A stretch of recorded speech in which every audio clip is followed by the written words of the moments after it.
పలానోడు కానుకిస్తాడు వాళ్ళ ఇంటికి వెళ్తే అని కూడా ఆలోచనతో ఎప్పుడు వెళ్ళాలి. పిలవండి, ఈ రోజు వరకు వెళ్ళను నేను. ఎందుకో తెలుసా? నిబద్ధత కలిగిన సేవకుణ్ణి.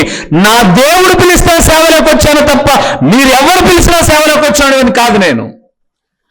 అలాంటిది ఆయన చెబితే అమ్మ మీ ఇంట్లో ప్రార్థన పెట్టించుకో, ఏదైనా లోపాలు ఉంటే సరి చేసుకొని చెప్తానే తప్ప మీ ఇంటికి వచ్చి కానుక కోసం చెప్పి కూర్చొని 4 మాటలు చెప్పి అబ్బా నాకు టీవీ పరిచయం ఉంది, ఆ పరిచయం ఉంది, ఈ పరిచయం ఉంది, భారభరితంగా ఉన్నాయి, ఇవన్నీ చెప్తే మీరు జాలి కలిసి ఇస్తారని చెప్పాను ఎప్పుడైనా?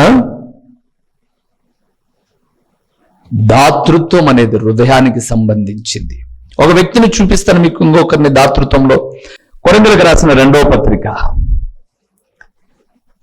కొరింథీయులకు రాసిన 2వ పత్రిక 9వ అధ్యాయము. చాలా చక్కటి మాట, చాలా చక్కటి మాట. 9వ అధ్యాయము 5 నుంచి 9 వరకు చూద్దాము. కావున లోగడ ఇచ్చేదమని మీరు చెప్పిన ధర్మము పిసిని ఏంతనా ఓకే పిసిని తనముగా ఇయక ధారాళముగా ఇవ్వాలని చెప్పి సహోదరుడు మీ వద్దకు వచ్చి ముందుగా వచ్చిన దానిని జమ చేయుటకై వారిని హెచ్చరించుట అవసరమని తలంచితిని. ఆ మాట చూద్దాం. కొంచెముగా విత్తువాడు కొంచెముగా పంట కోయును, సమృద్ధిగా పంట విత్తువాడు సమృద్ధిగా పంట కోయును. 7వ వచనం చూడండి, చాలా మంచి మాట. సనుగు కొనకయ్యు బలవంతముగా కాకయ్యు ప్రతి వాడును తన హృదయములో నిశ్చయించుకొనిన ప్రకారము ఇయ్యవలను. దేవుడు ఉత్సాహముగా ఇచ్చువారిని ప్రేమించును, మరియు అన్నిటి యందు ఎల్లప్పుడూ మీలో మీరు సర్వ సమృద్ధి గలవారై ఉత్తమమైన ప్రతి కార్యము చేయుటకు దేవుడు మీ ఎడల సమస్త విధములైన కృపను విస్తరింపజేయగలడు. ఎందు విషయమై అతడు వెదజల్లి దరిద్రులకిచ్చును, అతని నీతి. మాకు చాలా కష్టాలు ఉన్నాయి, ఆయన ఖచ్చితంగా ఇమ్మన్నాడు కాబట్టి చిన్న మేము దశభాగం. ఎవడు అడిగాడు మిమ్మల్ని? అక్కడ మీరు చూసారా మాట? ఏదైనా ఒక్కసారి దేవుని సేవకుడు చెప్తే హృదయంలో నిశ్చేత కలగాలి. చాలా మంది అంటారు, నేను చెప్పాను కదా నా మధ్య ఒక ఆయన ఇంటికి వెళ్ళాం మేము. ఎంత కోటీశ్వరుడు అంటే మీరు నమ్మండి, అతని బాడుగలు, అపార్ట్మెంట్ బాడుగలు 4 లక్షల రూపాయలు బాడుగ వస్తాయి. ఆయన నేను అన్నాను, దేవుడు చాలా దీవించాడు, మీ ఇంటికి వచ్చే సేవకులను మీరు ధారాళమైన మనసుతో, అసలు ఒక సేవకుని మీరు దత్తత తీసుకోవచ్చు కదండి. ఏం మాట్లాడలే, బెల్లం కొట్టిండు ఆయనట్టు. అంటే ఆయన ఆల్రెడీ గుడ్లగూబ స్టేజీలో ఉన్నాడు, ఇటు అన్నాడు. అంత అయిపోయిన తర్వాత రైట్ ఇంకా చేయాలి కదా అంటాడేమో అనుకున్నాను. ఆయన అన్నాడు, 30 సంవత్సరాల నుంచి ఇలాంటి మాటలు చాలా విన్నాను బ్రదర్. ఏ ఆకైనా రాలుతుంది కానీ ఈ తాకు, అది ఒక సూత్రం చెప్పాడు అయ్యా, ఏదైనా రాలుతుంది బ్రదర్. 30 ఏళ్ల నుంచి తన మాటలు ఎన్నో విన్నా అన్నాడు. మీరు చెప్పమంటారా? చాలా బాధకరమైన విషయం. నేను అంటాను, ఎంత సొమ్ముంటే లాభం అండి. ఆ 2 ఇళ్లలో ప్రార్థన చేసేటప్పుడు చెప్పిన మాట ఏంటంటే, మాకు చాలా డబ్బులు ఉన్నాయి కానీ కుటుంబంలో నెమ్మది లేదు. మళ్ళా చెప్తున్నాను ప్రియులారా, దేవుడు మనకు ఎన్ని చేతులు ఇచ్చాడు? 2 చేతులు ఇచ్చాడు. దేవుడిచ్చిన ఆశీర్వాదాలు తీసుకోండి, దేవుడిచ్చిన దానిలో కొంతైనా దేవుని కొరకు ఇవ్వండి, మీరేం నష్టపోరు. ఎప్పుడైనా గుర్తుపెట్టుకోనండి, ఇచ్చే కొలది అభివృద్ధి ఉంటుంది. మళ్ళీ అక్కడికి వద్దాం. కొరింథీయులకు రాసిన 2వ పత్రిక 9వ అధ్యాయం 2 అన్నమాట చూపిస్తాను మీకు. 10వ వచనం చూద్దామా? విత్తువానికి చాలా చక్కటి మాట.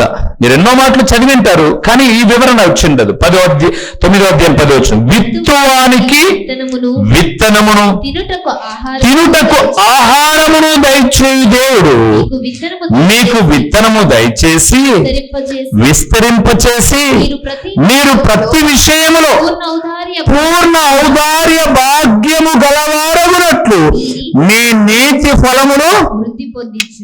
విత్తువానికి విత్తనమును తినుటకు ఆహారమును. ఇప్పటికే చెప్పుకున్నాం, విత్తనం అనగా ఏంటి? వాక్యం.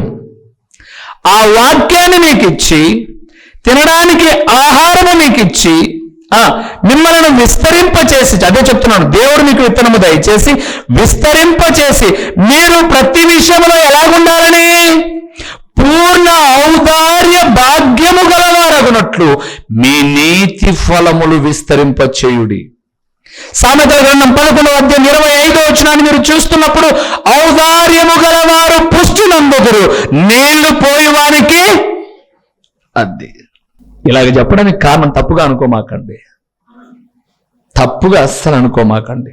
మరలా ఒక దేవుని ఎదుట వేద గ్రంథాన్ని చేతబట్టుకొని చెప్తున్నాను, ఏ దేశము నుంచి నాకు సహాయం లేదు, నా సహాయము నా దేవుడే. నాకు ఎప్పుడు కావాలనో అప్పుడు ఇచ్చేది ఆయనే. అయితే నేను నేర్చుకున్నాను కాదు, నేర్చుకుంటూ ఉన్నది ఇంకా ఏంటంటే, దేవా నువ్వు ఇచ్చావు, కొంత నేర్చుకొని ఇవ్వడం నేర్చుకుంటాను. నేను అడుగుతున్నాను, నేను ఒకసారి ఈ సంవత్సరం ఈ 11 నెలల వరకు, అంటే డిసెంబర్ 11వ నెల వరకు ఒకసారి అవన్నీ రాస్తూ వచ్చాను నేను. దేవా నువ్వు నాకు ఏమేమి ఇచ్చావు అవన్నీ రాసుకుంటున్నా. ప్రభు నువ్వు ఇచ్చిన దాంట్లో నేనేమైనా ఇచ్చానా? అలాగన్నీ చూసుకున్నాను. ఎందుకో అలాగనిపించింది, కొద్దిసేపు కూర్చున్నామని. నా మనసుకు చాలా సంతృప్తి అనిపిస్తుంది అనుకున్నాడు. అవన్నీ కౌంట్ చేసిన తర్వాత మనసు ఇంకా ఎక్కడో చిన్న కొరత ఏర్పడింది. చెప్పమంటారా?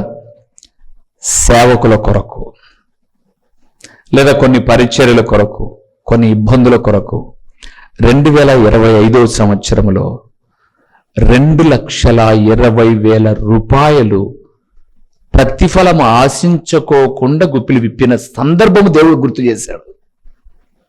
ఎంత? 2,23,300 రూపాయలు. ఏంది ప్రభువా ఇవంతా నేను ఇచ్చాను? ఆయన ఇచ్చాడు, సేవకులకు కానుకలుగా ఇచ్చాను. అంటే ఇంటికొచ్చి కానుకలు కాదు అన్న, మీరు ఎక్కడో సేవ చేసుకుంటున్నారు, మా కొరకు మా సంఘం కొరకు ప్రార్థన చేయండి, ఈ నెలలో 1000 రూపాయలు ఉంది కానుక. ఇంకా కొన్ని పరిచర్యలు, కొన్ని కుటుంబాలలో కొన్ని ఇబ్బంది, మరలా ఆశించుకోకుండా ఇది నీకు ఇచ్చాను మళ్ళీ నాకు ఇవ్వాలి అని అడక్కోకుండా నేను అనుకున్నాను, ప్రభువా ఇది నీ దయ. ఇప్పుడు ఇవ్వకపోతే అదంతా నాకు మిగిలే కదండి, మిగిలే కదా. మీరు అనొచ్చు, నీకు ఉంది లేన్నా నువ్వు ఇచ్చావంటావా? నీకు లేవన్నా నీకేమి లేదా అక్క? నువ్వు ఇచ్చి చూడక్క, నీకెందుకు రాదో? నేను అనుకున్నాను, నీకే మహిమ తండ్రి, నా బిడ్డలను పురికొల్పాలి. ఇంకా మీకు రెండో విషయాన్ని చెప్తాను. ఇప్పటిదాకా మీరు ఇస్తూ ఉన్నారు, మీ కష్టాల్లో, నష్టాల్లో, ఇరుకుల్లో, ఇబ్బందుల్లో దేవుడు ఆదరించి మీకు ఇస్తూనే ఉన్నాడు. మీరు కూడా లెక్కసారి వేసుకోండి, నేను ఇంత ఒకవేళ టైత్ ఇచ్చానేమో దేవునికి దశమ భాగం, నా దేవుడు నాకు ఇంత ఇచ్చాడు. గుర్తుపెట్టుకోండి, ఈ లోకములో ఎవరైనా మర్చిపోతారేమో, కానీ దేవుని పేరట ఇచ్చింది దేవుడు ఎప్పుడు మర్చిపోడు. అది నమ్మాలండి మనం. అది నమ్మడమే కాకోకుండా హృదయపూర్వకముగా, దేవా ఇది నీ దానం ప్రభువా, నీ దానం, నేను ఇవన్నీ ఇంత అవుతాదని ఇవ్వలా, నేను ఇంత కావాలని ఇవ్వలా. నేను ఆ నెలలో ఎక్కడి నుంచి మీరు గమనించండి, నేను ఎవరికి ఏది చేసినా, ఏది ఇచ్చినా, ఎక్కడైనా పరిచర్యకెళ్ళి నిద్ర మేనుకొని, రాత్రిలో ప్రయాణం చేసి, వాహనాన్ని నేనే డ్రైవింగ్ చేసుకొని, అక్కడ సువార్త ప్రకటించి, వనరులు ఉన్నా లేకపోయినా తిని వాళ్ళు ఇచ్చిన అర్పణలో నా ట్రావెలింగ్ ను పెట్టుకోగా మిగిలిందే, అది టీవీ పరిచర్య అయిపోయి మీరిచ్చిన అర్పణలో కూడా మిగిలిందే మళ్ళా ఇవ్వడం అనేది, మరలా చెప్తాను, దేవుని గుణం. ఎవరి గుణం? దేవుని గుణం. మీకు ఆ రుచి తెలియలే, రుచి ఎరగండి, ఆ దేవుడిచ్చే దీవెనలు మీరు చూసుకోండి. కానీ చాలా మంది ఏంటంటే ఆయన బాగా మనల్ని మెస్ప్రైజ్ చేస్తున్నాడు రోజు లెక్కియాలని, మనం ఎట్టుండే వాళ్ళం అట్టనే ఉండాలా. ఆయన మాయలు చేస్తున్నాడు, మనం అమ్మా ఈ వాక్యమైన బిడ్డలారా, ఎవ్వడికి మాయలు చేసి మర్చిపోవాల్సిన అవసరం నాకేం లేదు. నీ కర్మకు నువ్వే బాధ్యుడవు, నా దీవెనలకు నా దేవుడే బాధ్యుడు. చెప్పండి, ఇప్పుడు ఘనత ఎలా కలుగుతుంది? మొదటిది దేవుని వాక్యం విని అంగీకరిస్తే, రెండవది మనల్ని మనము తగ్గించుకుంటే, మూడవది దాతృత్వము కలిగి ఉంటే. ఏముత్తం? కాదు, దాతృత్వం. నాలుగోది ఎవరికి ఘనత కలుగుతుందో చూద్దామా? సామెతల గ్రంథం 20వ అధ్యాయము, 2 త్వరగా ముగిచ్చేస్తాను. ఇంకా సామెతల గ్రంథం 20వ అధ్యాయము 3వ వచనం చదవండి ఒకసారి. 23 సామెతల గ్రంథం 20వ అధ్యాయం. మీకు ఘనత కలిగే విషయాలు నాకు నీకు మనందరికీ. 3వ వచనం 545వ పేజీ సామెతల గ్రంథం 20వ అధ్యాయము 3వ వచనం. కలహమునకు దూరముగా నుండుట నరులకు ఘనత, మూర్ఖుడైన ప్రతి వాడును పోరునే కోరును. అది నాలుగవది. ఘనత ఎలా కలుగుతుందంట? కలహమునకు దూరముగా నుండుట అంటే పోట్లాటలకు దూరంగా ఉండాలి. కొంతమంది కోడి మిందనో, కుక్క మిందనో, నక్క మిందనో, ఇంటి మిందనో, ఇంకా యాతికి లేకపోతే సీరియల్లో నటి మిందనో అన్నప్పటికీ ఈ పనికి వాళ్ళకి ఎప్పుడైతే ఆమె నటన చేస్తుంది కదా, ఏదో ఒకటి రాసుకొని గీక్కుంటే తప్ప ప్రశాంతంగా ఉండరు. నేను అంటాను, అది ఘనత కాదు. దావీదు మీదకి షిమి అనబడేవాడు రాళ్ళు రువుతున్నాడు. పో దుర్మార్గుడా, నువ్వు చేసిందిరా, నీ నెత్తి మీదకి వచ్చిందిరని రాళ్ళు విసురుతూ ఉన్నాడు. సమూయేలు 2వ గ్రంథం 16వ అధ్యాయం, ఒక్క మాట చూడండి, ముగింపులోనికి వస్తాను. 16వ అధ్యాయం 12వ వచనాన్ని చూడండి. 266వ పేజీలో, 266వ పేజీ ఎందుకు చెప్తున్నంటే పక్కన తీస్తారని. సమూయేలు 2వ గ్రంథం 16వ అధ్యాయం 12వ వచనం. యెహోవా నా శ్రమను లక్ష్యపెట్టునేమో, వాడు పలికిన శాపమునకు బదులుగా యెహోవా నాకు చాలు. ప్రియులారా, రాజా వాడు నేను ఏమంటే మాట్లాడుతున్నాడు, రాజా వాడి నరకొస్తాం, నువ్వు మాట చెప్పు చాలన్నాడు. కానీ దావీదు ఏమంటున్నాడు? వద్దురా, కొట్లాటొద్దురా, నా కొడుకే నా మీద తిరగబడ్డాడు, వాడి మీద మనకెందుకు? వాడు దూషించింది ప్రతిదీ ఏం చేస్తాడు దేవుడు? నమ్మండి, దేవుని బిడ్డలారా నమ్మండి. మిమ్మల్ని ఎవరెవరు ఏమేమి దూషిస్తున్నారో దానికి రెట్టింపైన ఘనత నా దేవుడు మీకు ఇచ్చునుగాక. ఆమేననుకోండి, ఇంకేమి అడ్డమే లేదు. మీ మీద ఎవరెవరు అసూయపడి ద్వేషముతో మీ పతనాన్ని కోరుతున్నారో దాని దేవుడు రెట్టింపైన ఘనతగా మార్చి మిమ్మల్ని వర్ధిల్ల చేయునుగాక. మీరు కొట్లాడద్దు. దేవుడు చూడడు నీ నోటి నుంచి ఏమేం మాటలు వచ్చాయో, మళ్ళీ ఇటుకు వచ్చి ఏమేం మాట్లాడుతున్నావో. కలహమునకు దూరముగా ఉండుట నరులకు ఘనత. మీరేం తక్కువలో ఇడిసిపెడితే తెల్లవారులు కొట్టాడరు. అప్పుడు భర్త అంటాడు, నీలో ఎమ్మే అంటాడు, పైకి మారడం నీకేం లేదు. వాడికి ఏ పడాడు, ఎందుకు వచ్చింది మెంటల్ దాని వెళ్ళి లోపల పోయి కూర్చుంటాడు. అరిసి అరిసి అరిసి అరిసి నీళ్ళు ఇచ్చా, ఏ నీళ్ళు ఇచ్చావు? నీళ్ళు కూడా అంత కోపం కడగాలదా? నీళ్లు కలిసి వచ్చినాయమ్మా, ఉప్పు నీళ్లు అని అంటే ఈ పరికరం ఒకటి నీళ్ళు సరిగ్గా ఇచ్చాడు, ఏ నీళ్ళు ఇచ్చాడో తెలీదు. ఇవన్నీ ఒక అంటాడమేనా? ఎప్పుడు వద్దు. మీరు నిజంగా నమ్మండి, మా ఇంట్లో కొట్లాటలు వాళ్ళిట్లా వీళ్ళిట్లని మాట్లాడం. మనం అట్లా ఉండొద్దని మాట్లాడుకుంటాం. మంచిని నిజంగా మీ బిడ్డలను మేము పొగుడుతాం. మా పిల్లలను నేను అరుస్తాను, నేను రే అట్లుండండి రా, ప్రేర్ చేసుకున్నాయన, చదువుకున్నాయన, దట్స్ ఆల్. కలహమునకు దూరంగా. ఆ మధ్య ఒక ఏమని, ఇంకా ఓపిక లేదులేనా కొట్టాడేంత ఓపిక ఏమో. ఆ మధ్య ఒక ఈస్ట్ గోదావరి జిల్లాకు వెళ్తే ఈ పక్కన ఒక ఆమె కుర్చీ వేసుకుంది, ఆ పక్కింటి కాడ ఒక ఆమె వేసుకుంది, కొట్టాడుకుంటున్నారు. నీదే ఎదవమూతండి, నీదే ఎదవమూతి అని అంటే ఆయమంటుంది, నీది పెద్ద బంగారం మూతులేండి అని ఇద్దరు అందినే ఎందుకు గొడవ కొట్టాడుకుంటున్నారు. నేను ఆ చర్చి దగ్గరికి వెళ్తుండి పాస్టర్ని పిలిచి, అన్న మా రాయలసీమ వాళ్ళు అయితే దోపి ఎడత పెట్టి రా అని చెప్పేసి యా అంటారు.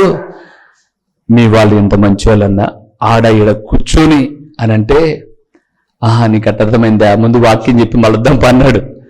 వాక్యం చెప్పించి నాకు అదే ఉంది. ఏమన్నా వాళ్ళు ఏదో మళ్ళీ చెప్తా అన్నానంటే, అన్నా నువ్వేమన్నావు, మా రాయలసీమ వాళ్ళైతే ఎదురెదురుగా నిలబడి ఏదైనా సంగతి అరుస్తారన్నావు. వీళ్ళు కూడా 3 రోజుల క్రితం నిలబడే కొట్లాడుకున్నారు. 3 రోజుల క్రితం నిలబడే కొట్లాడుకున్నారు. నిన్న నిలబడే కొట్లాడుకున్నారు. ఓపిక నశించి కుర్చీలు వేసుకున్నారు. అంతే మా వాళ్ళు ఎంత కోళ్ళు. అవునా, అవునన్నా, అయితే రేపు మంచాలు వేసుకొని పడుకుని ఏం మనసుండి అంటే ఏ రీతికైనా కొట్లాట ఆగదు. బాబా కానీ దేవుని నమ్మిన బిడ్డలు వస్తాయండి. మనకు అపవాది మన మీదనే ఎక్కువ దాడి చేస్తాడు, కానీ లిమిట్ వదిలేయాలి. ప్రొద్దున లేచినాల నుంచి మీ ముఖాలు మేము, మా ముఖాలు మీరు చూసుకుంటూ ఉండి పోట్లాట్లేనా గెల్లకాలం. సర్లే ఇంకో మాట చెప్పి ముగిస్తాను. సామెతల గ్రంథం 13వ అధ్యాయం, కుర్చీలో వేసుకుంటారు పాపో, 13వ అధ్యాయం 18 వచనాన్ని చూద్దామా. సామెతల గ్రంథం 13వ అధ్యాయం 18 వచనాన్ని చూద్దాం. చాలు ముగిచ్చేద్దామా. సామెతల గ్రంథం 13:18. శిక్షను ఉపేక్షించువానికి అవమాన దారిద్ర్యతలు ప్రాప్తించును, గద్దింపును లక్ష్య పెట్టువాడు ఘనతనందును. చాలు 5 విషయాలు మాట్లాడుతున్నాం, ఇంకా 5 ఉన్నాయి. ప్రభు చిత్తమైతే ఇంకోసారి ధ్యానం చేద్దాం. 5వది, గద్దింపును లక్ష్య పెడితే ఘనత. మేము మిమ్మల్ని ఎందుకు అలాగా హెచ్చరించి గద్దించి, నాకు తెలిసి మీరు బాధపడతారని అయినా ఎందుకంటామో తెలుసా, ఒక నియంత్రణ ఉండాలి. చిన్న ఉదాహరణ చెప్పి ముగిస్తాను.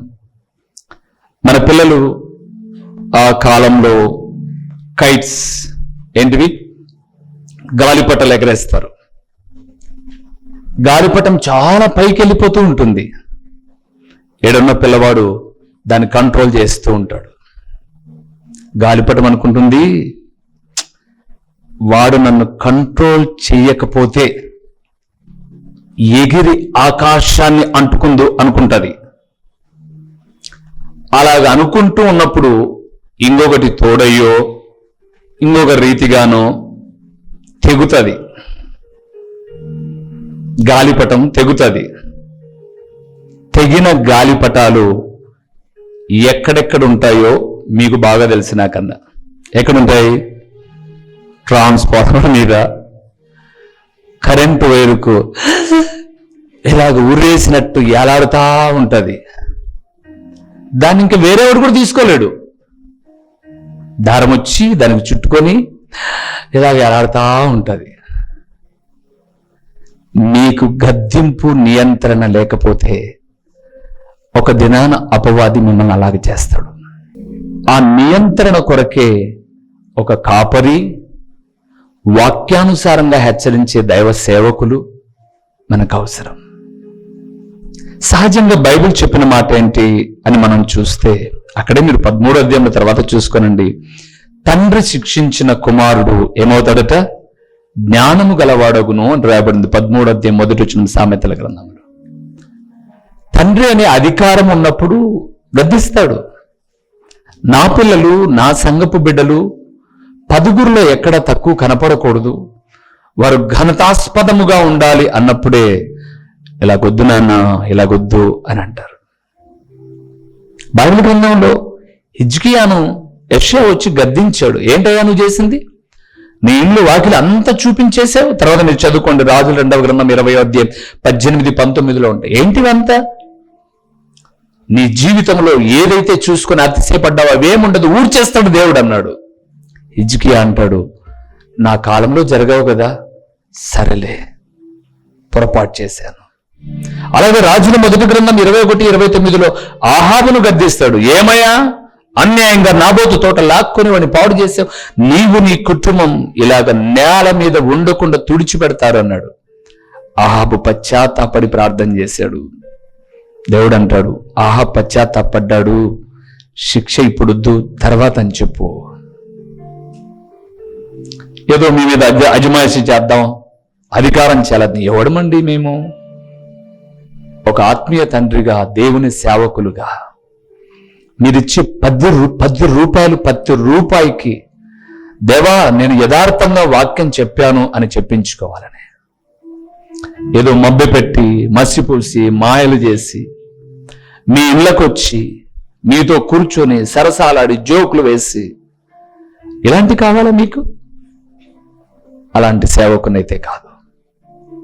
ఇంటిలో పురుషుడు లేకోకుండా, వాళ్ళ కొడుకు కావచ్చు, భర్త కావచ్చు, ఇంటిలో పురుషుడు లేకుండా ఏ ఇంటి గడప కూడా తొక్కిన సేవకుని కాదు నేను. నా సొంత బిడ్డలు ఆత్మీయ బిడ్డలు అని గ్రహించినా ఒకవేళ అలాగ వెళ్లాల్సి వస్తే నా భార్యనో, నా కొడుకునో, నా కూతురునో వెంట తీసుకుని వెళ్తున్న సేవకుని నేను.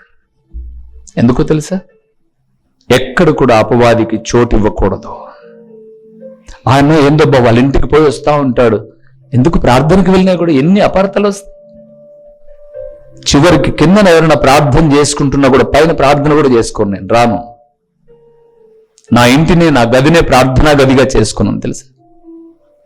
ఉదాహరణకు మీరు ఎవరైనా వచ్చి కింద ప్రార్థన చేసుకుంటుండే, నేను పైన ప్రార్థన చేసుకుంటూ ఉండి మన మధ్య ఏ అపవిత్రమైన కార్యాలు లేవు. మీ ప్రార్థన చేసుకుని మీరు వెళ్ళిపోయారు. నేను తర్వాత మీరు దిగిన ఒక 5 నిమిషాలకు నేను దిగాను. ఏ పనికిమాలడో ఎన్ని కట్టకూడదు రంకులు.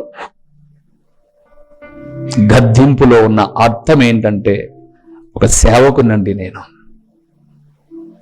సేవలోకి రాకముందు నా జీవితం ఒకవేళ ఎన్నో లోపాలు గుండా వెళ్ళిండొచ్చు, కానీ మీ ఆత్మీయతను హెచ్చరిస్తూ నా ఆత్మీయతను కాపాడుకుంటున్నానే తప్ప దేవా బిడ్డలు మారిని ప్రభు అని నియంత్రణ లేకపోతే అది ఎక్కడ పడుతుందో, ఎక్కడ ఏమైపోతుందో తెలియదు. సంఘం నుంచి చాలా మంది వెళ్ళిపోయారు. ఇప్పటికీ ఉన్నారు కుటుంబాలు. కొన్ని కుటుంబాలు చూడండి, ఇమానుయేల్ వాళ్ళ వీధిలో కొన్ని కుటుంబాలు వచ్చేవి మన దగ్గరికి. ఇక్కడ వచ్చేవి, అక్కడ చాలా కుటుంబాలు వచ్చేవి. వద్దులేదు కఠినమైన బోధ అని వెనక్కి వెళ్ళారు. నేను నష్టపోయానా? పొద్దున్నే ప్రార్థన చేసుకుని వాక్యం రాసుకుంటూ వర్షం పడుతుంటే నా భార్యను పిల్లలను పిలిచి, పాప 2 సంవత్సరాల క్రితం వర్షం పడితే ఆదివారం పూట మందిరంలోనికి రావాల్సి వచ్చినప్పుడు మన ఆడపిల్లలు కొంతమంది వచ్చి అక్కడ ఒక చెమ్ము, అక్కడ ఒక బకెట, అక్కడ ఒకటి పెట్టేవాళ్ళు కదా. కారే నీళ్లకు ఎంత గొప్ప దేవుడు. నాలో ఒకవేళ మనిషి కాబట్టి కోపతాపాలు ఉంటాయి, కానీ చేసే పనే నచ్చకపోతే ఇవన్నీ ఇస్తాడా ప్రభు? ఇది 100 మంది ఒక రాజకీయ నాయకులు సపోర్ట్ ఉండి చేసిన పనే ఇవి. మీ అందరి ప్రార్థనలు, ఇదేన సేవకుడు 10 చోట్లకు మాటలు ప్రకటిస్తూ ఉన్నప్పుడు ఇష్టపడి అర్పించిన అర్పణలు.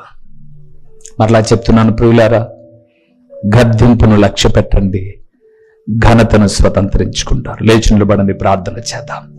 ఒకసారి మనల్ని మనము పరీక్ష చేసుకుందాం. దేవా, వాక్యాన్ని వింటున్నాను కానీ విడిచిపెడుతున్నాను. తగ్గించుకోవాల్సిన నేను హెచ్చించుకుంటున్నాను. దాతృత్వం కలిగి ఉండాల్సిన నేను పిసినితనంగా తయారైపోతున్నానేమో. పోట్లాటలు కోరుకుంటూ ఉన్నానేమో. గద్దింపును నిర్లక్ష్యపరుస్తున్నానేమో. నన్ను నీ కృపలో జ్ఞాపకం చేసుకో తండ్రి అని ప్రభు సహాయాన్ని కోరదాం. నా దేవుడు అన్నాడు, యెషయా 20 గ్రంథం 30:19, మీరు అల్పులుగా కాక ఘనులుగా. మన దేవుడు ఘనమైన దేవుడు అండి, మరి మనం అల్పులుగా ఎందుకు ఉండాలి? ఆయన బిడ్డలం కదా, మనం ఘనంగా ఉండాలనేది ఆయన కోరిక. ప్రార్థన చేద్దాం. సకల ఆశీర్వచనములకు కారణాభూతుడైన మా ప్రియమైన పరలోకపు తండ్రి, నీ పరిశుద్ధమైన నామమునకు స్తోత్రములు నాయనా.